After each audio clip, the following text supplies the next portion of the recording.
My name is Michael Guyad, publisher of the Lead Lag Report. Joining me today is Paul Scharre.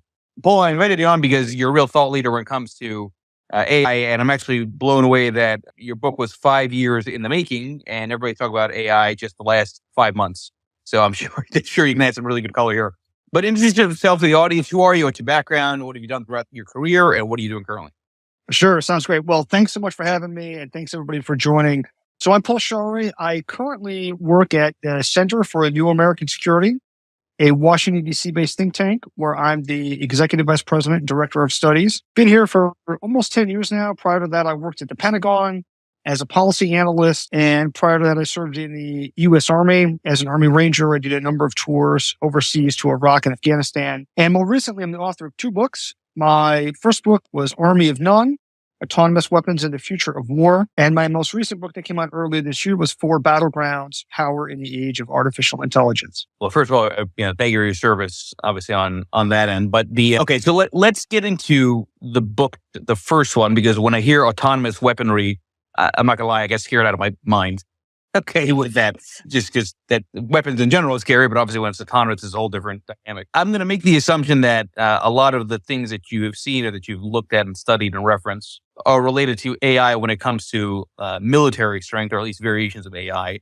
Lay out what the thesis of that book was, what you cover, and talk about sort of the evolution of technology when it comes to weaponry. Yeah, absolutely. So my first book, Army of None, explores the growing trend in more automation in weapon systems. And you can think of AI as an enabler of that kind of automation. Just like you could use AI to help people drive cars and make cars safer, or you could turn over driving to an autonomous vehicle. Militaries have that same option. And we're seeing a similar trend to what there is, frankly, in cars, in weapon systems, where there's sort of like with each iteration, more and more automation taking over different tasks. Like for cars, you might have intelligent cruise control and automatic lane keeping, automatic braking, self-parking. We're seeing similarly pieces of what in the military they would call a targeting cycle being automated, finding targets, actually attacking them. We're seeing machine learning algorithms be used on drones in Ukraine right now. And right now, there are still humans making these final life and death decisions, but it's a pretty straight line from existing systems to ones in the probably not too distant future where the weapon itself is making the decision about whom to kill on the battlefield. And so the fundamental question that the book grapples with is, how do we feel about that? And are we comfortable handing over life and death decisions to machines? What happens when a drone has as much autonomy as a self-driving car? And there are a lot of really tricky legal and ethical and political questions that come up. But those legal, ethical, political questions come up in democracies. They wouldn't necessarily come up in China, for example. Well, some of those questions won't come up in China or Russia, for example. So the concern that democracies understandably and rightly have with complying with the law of war, avoiding war crimes or other law of war violations, that's less of a concern for authoritarian regimes. We see Russia intentionally violating the law of war, murdering civilians in Ukraine. So that's not an overriding factor for them.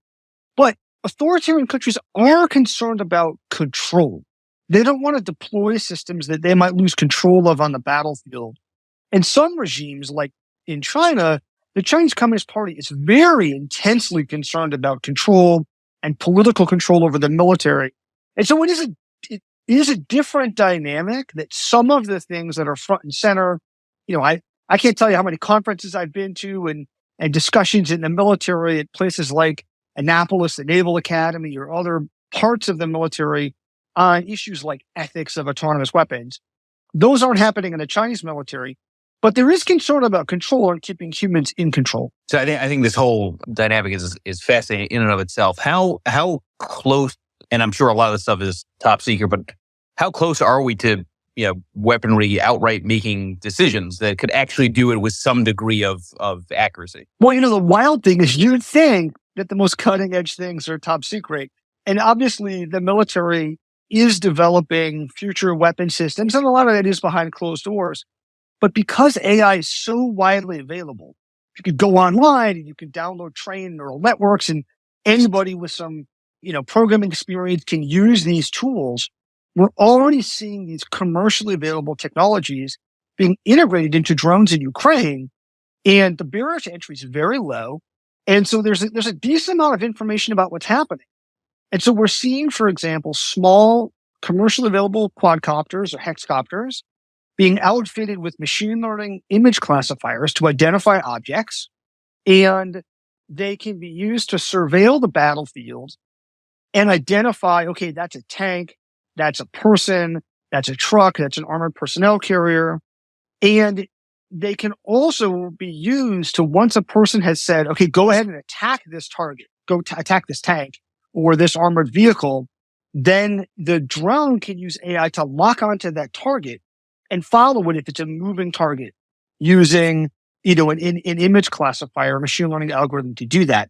And the basic technology behind homing munitions that can home in on a moving target, that dates back to World War II with things like acoustic homing torpedoes. But using machine learning image classifiers to do that is pretty new. And so there's really not like a big technological leap required today to take a human totally out of the loop. All that technology is in place. It's just a matter of someone. So that's where, to me, it actually gets scariest, right? Right. I'm saying, because then you're taking it's no different than when you hear these stories about somebody could literally do a 3D print of a gun, right, and bypass you and just go into an arms store.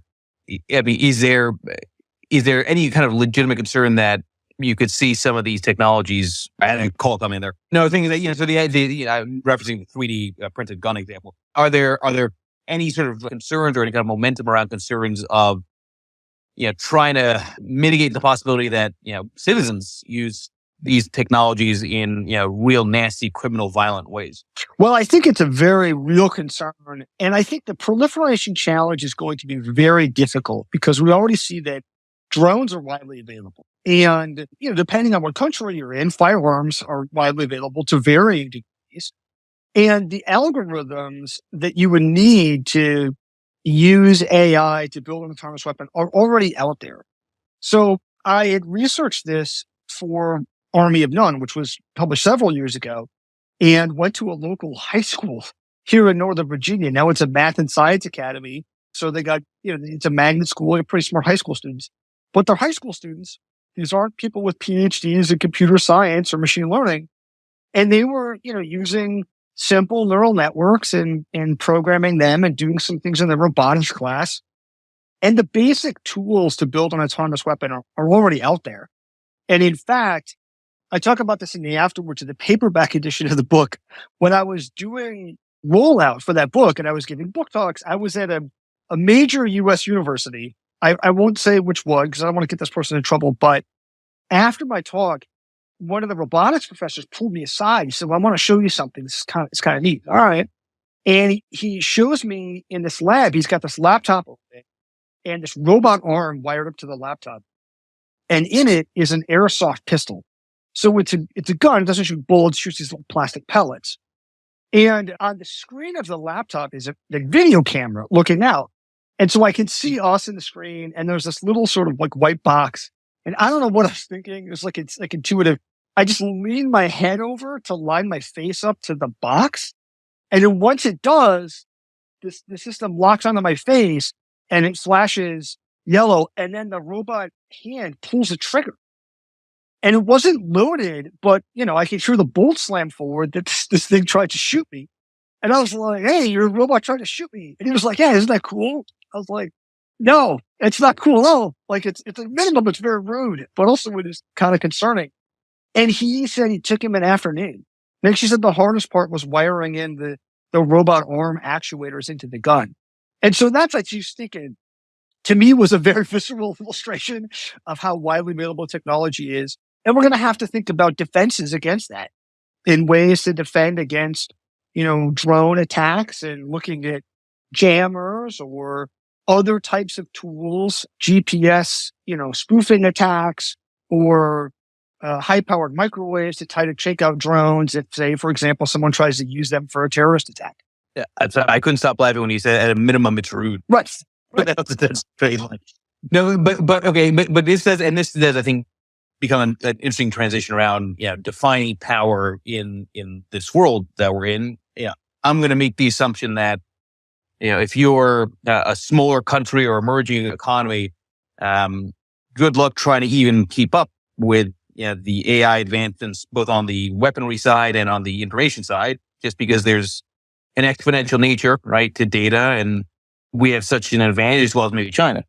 Well, I think there's this underlying really interesting question, and this is one of the questions I dug into in my more recent book, For Battleground, which was, how do we see AI changing the nature of global power? And when we look at prior industrial revolutions, we saw that they actually changed not just the relative balance of power on the global stage, where countries rose and fell based on how rapidly they industrialized, but even the key metrics of power. So during the Industrial Revolution, coal and steel production became key inputs of national power. Oil became a geostrategic resource that companies or countries are willing to fight wars over. So what is that in an age of AI? And I concluded in the book that data, computing hardware or chips, human talent, and institutions, the organizations that are needed to put all these things together into useful applications, are the key battlegrounds of competition among countries in an age of AI.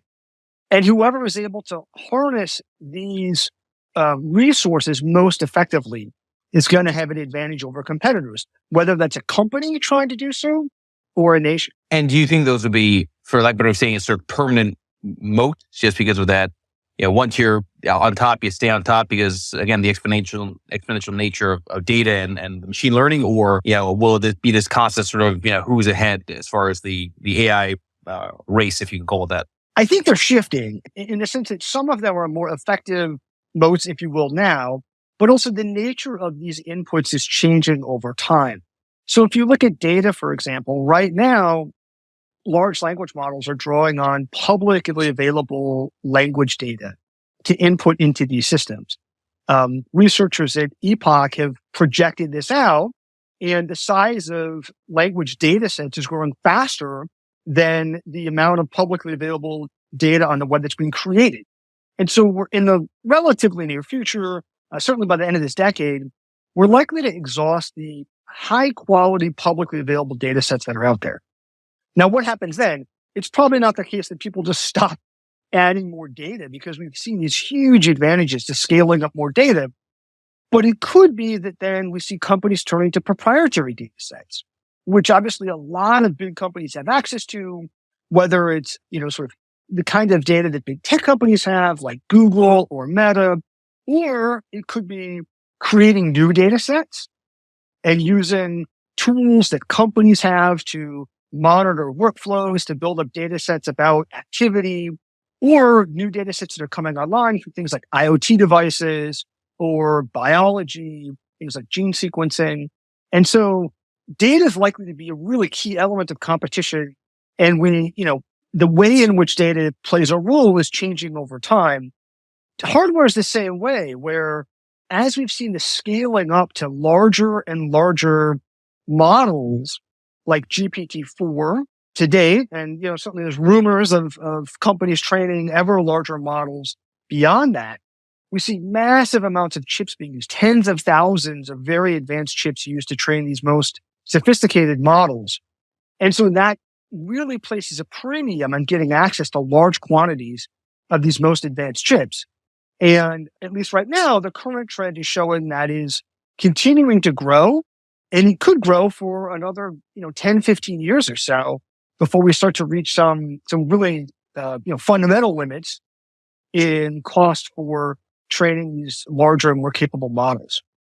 But I wonder how much of that demand is driven by companies that feel like they have to learn and implement AI because it's out there in the media, everyone else is seeing it. I mean, I'm sure if you track some of the stocks that, this year, those that just mention AI get a little bit of a boost, right? So how much of that demand is real is not quite the right word, but is proper relative to what it can actually do for a company versus the optics of having? I think yes and yes. I mean, I think there's all of that going on. There are certainly companies where the AI might be, two letters deep, and they're doing things that, a couple of years ago we'd have called big data, and now AI is the buzzword, so they're slapping it on it. It's a marketing term.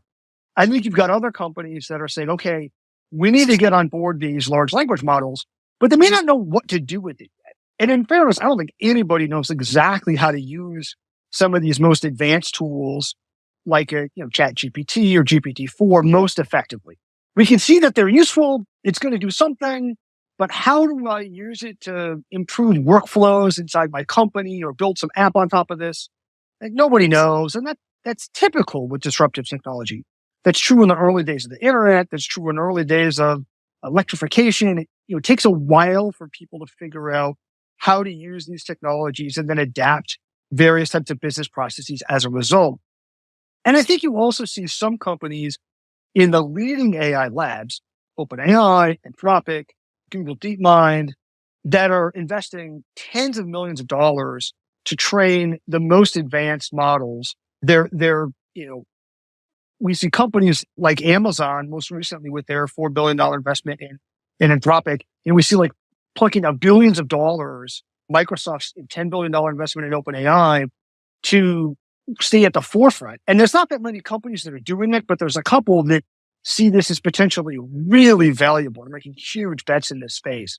So I think it varies considerably on like who exactly are we talking about. Okay, so that's actually an interesting direction to go. Presumably, there are going to be some industries, professions that will benefit disproportionately relative to others, right? Just from the AI in general. It's like the example of somebody that's gonna fix an appliance. Is AI might help them a bit, but they still have to be on site, right? And look at it and kind of think more dynamically on the fly. What sectors or industries from your work would likely benefit the most, where they'd see the most upside from using and implementing more artificial intelligence models? Well, I think one of the interesting things is that a huge shift in just the last year with generative AI has been that there's been this longstanding assumption that a lot of low-skilled physical labor would be at risk. So for years, people have been talking about like, okay, truckers are going to get put out of business with autonomous vehicles. Well, it turns out that making an autonomous vehicle that can be effective on the roads in all conditions all the time is really, really hard. People are working on it. I think we're going to get there in the long run, but it's difficult work. But now with these large language models, a lot of white collar jobs look at risk. And, there's a really interesting study that was done by Boston Consulting Group recently using large language models for their consultants. And they found that they were able to use them to increase both the quantity of their work and its quality, which is quite striking. My own, sort of like gut take, I guess, my initial reaction based on the interactions that I've had with GPT-4 is that a lot of like lower skilled entry level white collar work looks pretty vulnerable. That, you can give a task to GPT-4 and sometimes it's better than what you would get out of like an intern, for example. I think that it's not at the level of exceeding experts in a given field. I acknowledge it. Maybe I'm biased here, right? Like people like me at think tanks look pretty vulnerable to this technology. So maybe that's wishful thinking on my part, but I think the applications are going to be pretty wide ranging across society. What in terms of just sort of, what do you think from a company perspective it benefits from like a financials perspective? Meaning, is it more an issue of efficiency, meaning it results in margins on average being more elevated compared to pre-AI implementation? Well, but obviously there's going to be some revenue side, but I can argue to people, I think that, we've all been doing AI from a marketing perspective, just using meta ads, right? And their own targeting on the proper sort of prospect. What financial measures would benefit the most? I'm going to assume it's really more on the margin side. Well, I mean, I think like one of the challenges here is I would suspect that any competitive advantage is likely to be fleeting. And so it's going to help accelerate, based on the initial evidence that we've seen, help accelerate productivity and probably improve the quality of analysis that people are doing, which is going to gain you a competitive edge if you're early. But as this continues to be adopted and improved over time, in a healthy competition, we should see that erodes. And really the people that lose out are those that aren't using it. Okay, so that's on the corporate side, and all that makes tons of sense. Now let's go into the sovereign, political government side. First of all, the idea that there could be a superpower when it comes to artificial intelligence, I think is interesting just to think through and define. But yeah, how should geopolitical strategists, for example, think about a country in terms of its influence and power when it comes to using AI and implementing it not just on citizens but also against other countries? Because that seems to be where the real battleground is. Yeah. So one of the things that's quite striking looking at other technological revolutions is that technologies often proliferate pretty quickly. And what often matters most is figuring out not being, first in a technology or even the best, quote unquote, but finding the best ways of using that technology. So if you take aircraft, for example, airplanes were invented in the United States. By the time you fast forward to World War II, that gives the US no meaningful advantage in air power because aircraft technology has proliferated to all of the great powers at the time. And the key question for militaries is, what do you do with an airplane? Everyone knew that airplanes would be valuable, but how? How do we use them most effectively? And there are all these different theories about using aircraft both on land and at sea. And what mattered most is having cultures within their militaries and institutions that are able to bring in this technology and then adapt their operations.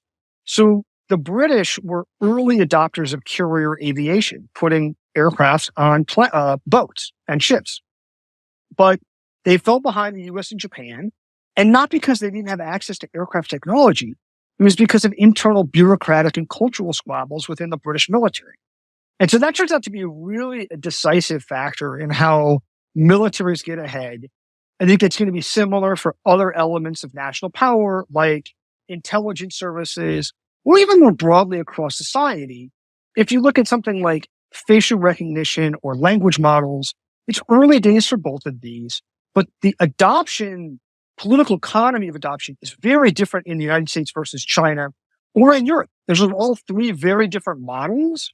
And I think it's very much an open question which model is going to be most successful in harnessing this technology for productivity and societal benefit. Actually, I'm glad you mentioned Europe because I have not really heard too much about, Europe kind of at the forefront of artificial intelligence. Maybe I'm just not, looking, but yeah, you often hear US and China. Those are the two that are pitted against each other. And granted, it's not as homogeneous, right, from the EU perspective, but what's the sort of policy movement looked like and kind of advancement looked like when it comes to Europe as a whole? Well, certainly when you stack up United States, China, and Europe on a whole range of different indices of AI power, and there's a couple of organizations that have done this.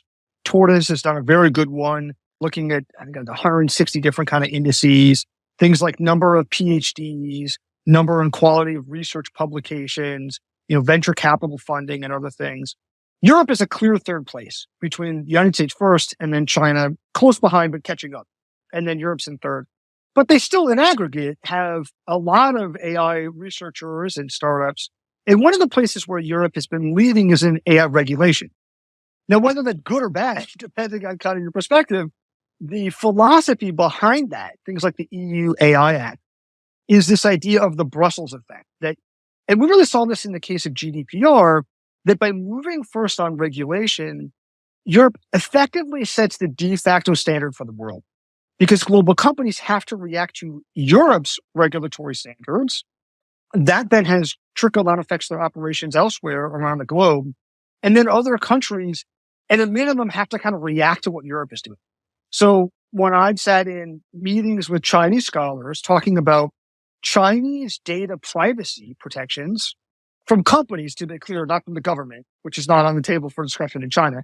But when they talk about consumer data privacy protections in China, they're looking first to GDPR because that's the example that's out there. So that's kind of the theory of the case for the EU in regulating AI. I think, of course, the obvious downside that I'm sure listeners will appreciate is that you end up strangling innovation in Europe. And, I think it's probably no coincidence that Europe is both very aggressive on regulation and in third place on the tech. So that's where I think it gets to be interesting because if I'm thinking about it correctly, in order to stay ahead, yes, you need to have regulation clarity, but you need to ultimately have as much data to keep on training on. So a lot of that data then runs into privacy concerns. Because of GDPR, right, to your point, and I think that's a privacy type of dynamic there, around certainly opting in and emails and things like that. But how does the U.S. politically kind of navigate through that? Because that's, I think, where it gets to be interesting. Right? And even when it comes to China, China's not going to care about privacy. The U.S., at least on a relative basis, does. That, I would think, might be a headwind towards us being, at the forefront of AI. Yeah, and it has been the dynamic to date with the U.S. that the downsides of the U.S. laissez-faire approach to tech regulation has been that while it's given space for tech companies to grow quickly and to obviously, have some really powerful global tech companies, one of the problems is that then the U.S. has not been putting in place regulatory standards, whether it's data privacy or facial recognition or other things that might, one, be helpful to just give clarity to companies about what they can and can't do. And I do think, something like some federal data privacy regulation in the U.S. would be constructive at this point in time, but it also cedes that playing field to Europe. And so the de facto standard often ends up being a European one, which is maybe not at all what would be most constructive from a U.S. perspective. Okay, so I want to keep going with this, U.S.-China discussion, purely just from the standpoint of I see, just like a lot of people, what seems like really scary technologies that are being used to monitor the people, from the facial recognition side to all kinds of other things. And that makes me think that China is way ahead of the U.S. Am I wrong on that, or is that are there other things that make the question of who's more ahead more complicated? I think it's more complicated. So a couple of years ago, I think, this idea that look at all the facial recognition China's doing, China's ahead, was a common perspective. And on facial recognition, it is undoubtedly true. China has about half of the world's 1 billion surveillance cameras. The Chinese Communist Party has been on this very aggressive campaign of installing facial recognition or surveillance cameras, which are increasingly using facial recognition in public areas, in train stations, in airports, in shopping malls, with the goal of monitoring their citizens everywhere they are. And I will just say, as a researcher who studies this, it was one thing to read about this, but when I went to China, I walked around and saw these cameras everywhere. It like blew my mind, because just the scale of the omnipresent surveillance is really quite striking.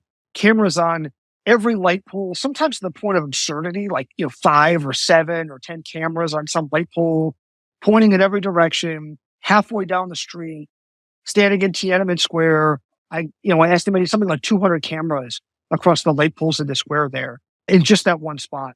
And so on that front, that's a place where, sure, the rapid adoption of facial recognition across the surveillance network has been a huge boon to Chinese facial recognition companies.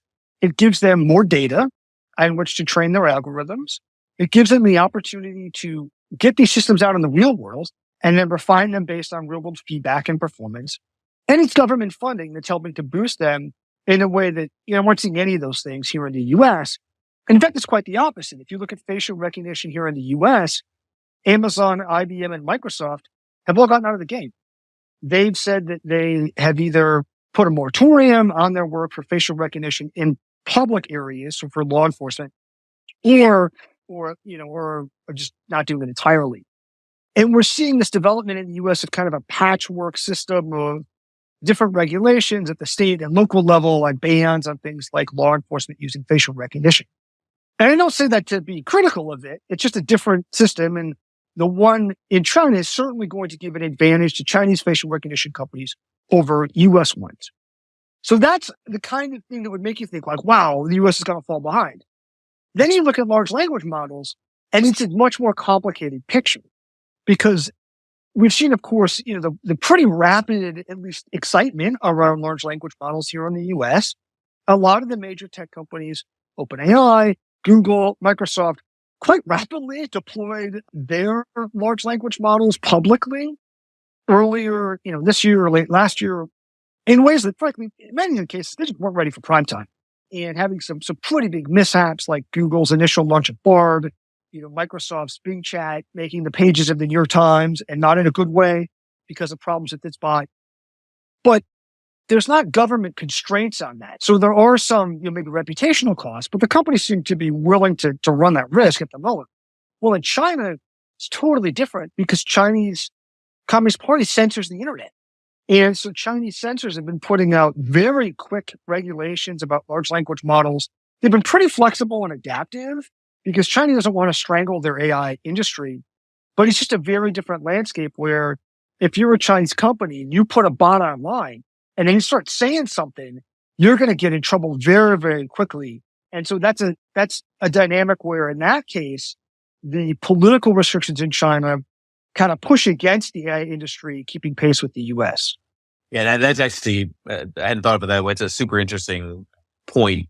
And that does lead into sort of the issue of what is it that we as the public that's not, really involved with this day to day, what should we be excited for when it comes to the knowledge that comes from AI, and what should we not be excited about? Now, I would argue that large language model dynamic you just mentioned with China, as far as, it's not a free internet. I mean, I can't go to ChatGPT and say, how do I make, a crack, right? Or how do I make a drug, right? Or something like that, because it's filtered, right?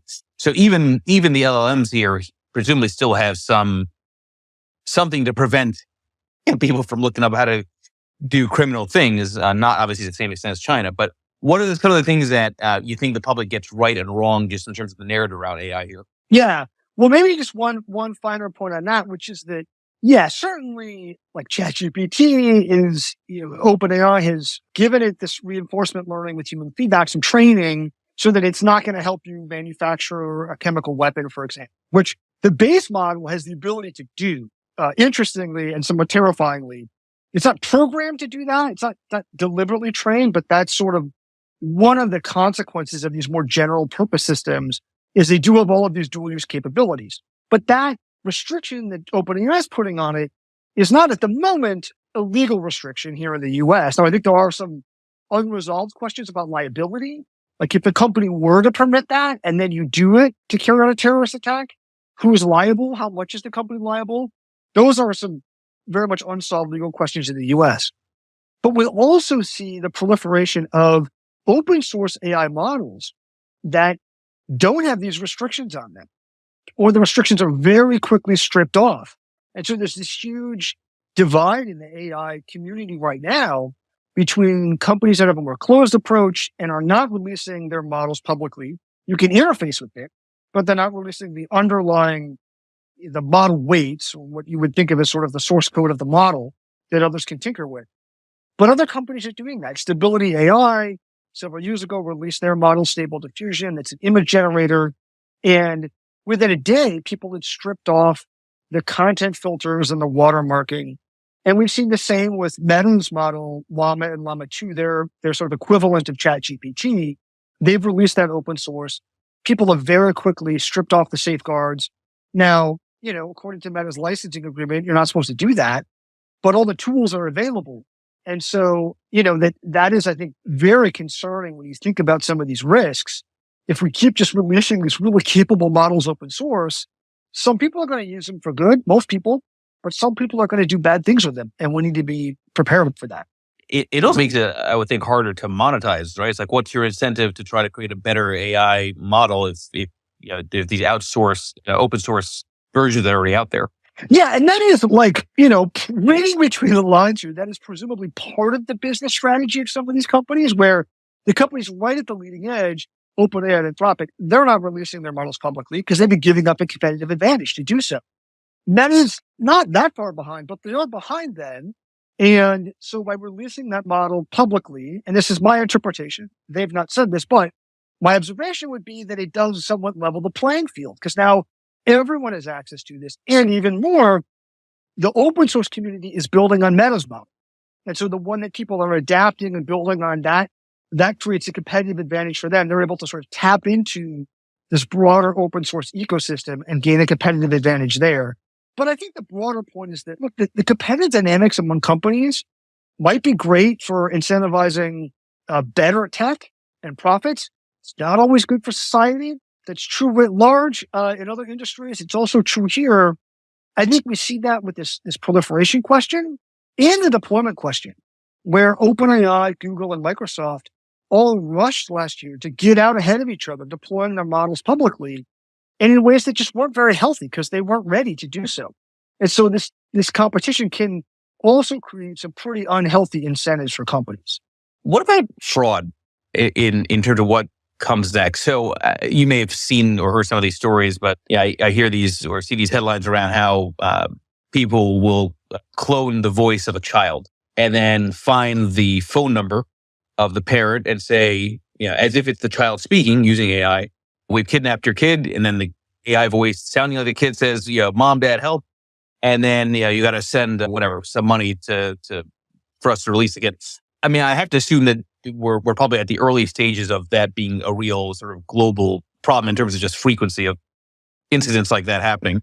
Do you think one of the negative consequences of AI proliferation, ease of access, is more fraud in general, just financial fraud, because it becomes easier to fool people? Yeah, I think that's all coming. There have been some isolated cases already. I think you're right that it's not in large quantities, but there was a case a couple of years ago where a company's chief financial officer got a call from what sounded like their CEO on the other end of the line saying, hey, I need an urgent wire transfer for this business deal to close this deal.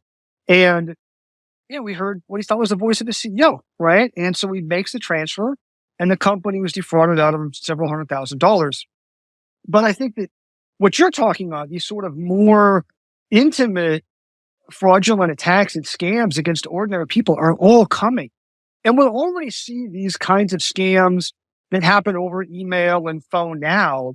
But the ability to then clone someone's voice, and you think you hear the voice of a loved one on the other end saying like, hey, the car broke down and I'm stuck here and can you transfer me this money and blah, blah, blah. And you're like, okay, it sounds like this person that I love and my kid or my spouse, and I've got to do this right now. It's urgent. That's all coming, for people like us. Our voices are out there. You'll need a couple minutes of somebody's voice to clone it. So I'm hopeful that people start to learn this and internalize this and be wary of it. But there's people that are caught in already with scams that, they should know better. And so I think it's going to be a real concern going forward. Yeah, I mean, that to me is sort of the real wild dynamic. It's almost like you need to have dual factor authentication just for who you're talking to. Right. And there was I remember, when I was in the military, we had things like duress codes that you could use to authenticate who you were, if you were sending a message, or if you were being held, but it wasn't, we were being under duress, you'd have another code for that. So if you were like a prisoner of war, they could know that it was really you or you were alive. It seems like kind of extreme things, but that's the kind of thing that, people might need to have in just their personal lives to be like, hey, if you pick up the phone and it's somebody asking for money and it sounds like your loved one, maybe check a few things. Hey, what's your favorite football team? Hey, what's, the name of so-and-so's friends, mom or something that, your random person who's publicly available information is not going to know. That might be what you should verify who you're talking to. Right. And that's actually where I think actually gets to be even more interesting in terms of just complexity. I mean, local law enforcement is not going to have the ability to I can't imagine, to probably deal with a lot of these sort of micro fraudulent type of dynamics, right? Because they don't have the AI, they don't have the resources, whereas these other players do. That's right. And that's already an issue now, where if you get scammed, through some phone scam or email scam, and you go to authorities, a lot of the time the answer is going to be like, hey, there's another way to do for you. And so these are the kind of things where people are going to have to be more vigilant on their own and be aware of some of these types of threats.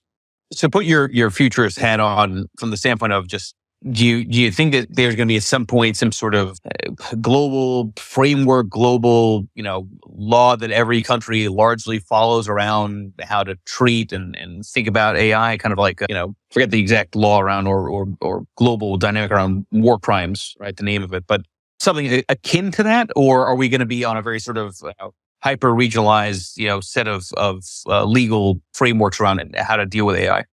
Well, I want to maybe distinguish between, because AI is such a big area, two types of things when we say AI, which are very different dynamics in this context.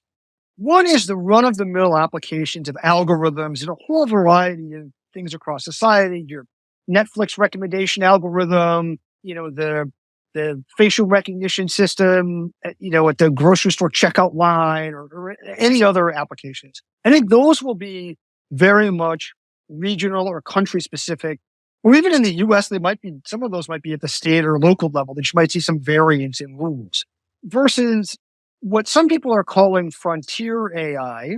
That is to say, the AI models at the frontier of development. So things like today, GPT-4, and whatever the most sort of state of the art is at the time. Those are, I would say, in a different category because they're quite capable. They often have surprising features that we may not fully understand and abilities until we actually built the model or sometimes even deployed it publicly. They're in the hands of a very small number of companies building them, and they require large amounts of computing hardware to train these models. And so that's a place where I could see a role for some kind of global governance that focuses at the hardware level, at the chips that are needed to train the most advanced systems, and regulations around these chips might have the ability to then be a point of leverage around who's training the most advanced state-of-the-art models and how they're using them. The same way that the international community has been able to slow the proliferation of nuclear weapons over time by controlling access to the underlying physical materials, the highly enriched uranium and plutonium that's needed to make a nuclear bomb. I realize that's it's a bit of a fraud analogy, and some people like it, some people don't, but I do think that at least this idea of controlling sort of the physical input is a potential way to focus on regulation, even globally, for the most advanced AI systems. Speak about chips. Not that I want to brag on NVIDIA just because I think the media around the stock price is different than obviously the underlying fundamentals. But are we at a point, or maybe have we been at a point where chips, semiconductors, especially with the AI broader trend, that now we're talking about chips as a matter of national security? Because that seems like that's sort of the ultimate thing that we're headed towards. Well, the U.S. government has said that chips are a matter of national security, and the export controls that came out on October 7th last year were, I think, really consequential in terms of disrupting the semiconductor industry and the U.S.-China tech relationship in particular, where the U.S. put in place export controls on the most advanced chips going to China and on chip manufacturing equipment. And what's pretty striking about the chip export controls themselves is those export controls were unilateral and extraterritorial, which my colleague, Emily Kilcrease, calls the double sin of export controls. These chips aren't made here in the U.S., the most advanced chips. They're made in Taiwan. And yet, because they're made using U.S. equipment, the U.S. government was able to say to Taiwan, hey, you can't export these most advanced chips to China. I think we're going to see a lot more movement in this space. And for the U.S. to be truly effective in controlling hardware that goes into these AI systems, there's going to need to be a more comprehensive regime that includes things like enforcement mechanisms, like tracking where chips are going, or you could just smuggle them and the chips are not big, and things like controls around cloud computing, which today are not controlled. But moving towards some kind of ultimately multilateral regime, you don't want it to be just the U.S. getting other chip manufacturers and equipment makers on board with some kind of regime around controlling the hardware that's needed for the most advanced AI systems. We're not talking about the chips that go in your car, but the things that are used to train the state-of-the-art AI systems probably makes sense because these systems do have national security implications. Yeah, that's a great question. We are seeing a growing number of voices saying we should pause. We should slow down here, take a deep breath. Where is this going? The systems today are not a quote unquote brain. It's a little bit hard to tell though with a system like GPT-4, what is it? And there's some evidence that shows that it's more intelligent than you might think based on interacting with it, that if you prompt it the right way, you can draw out more intelligent responses. But even more fundamentally, like, where is this going in the relatively near future? Not to say, 30, 50 years from now, even just 2 to 5 years from now.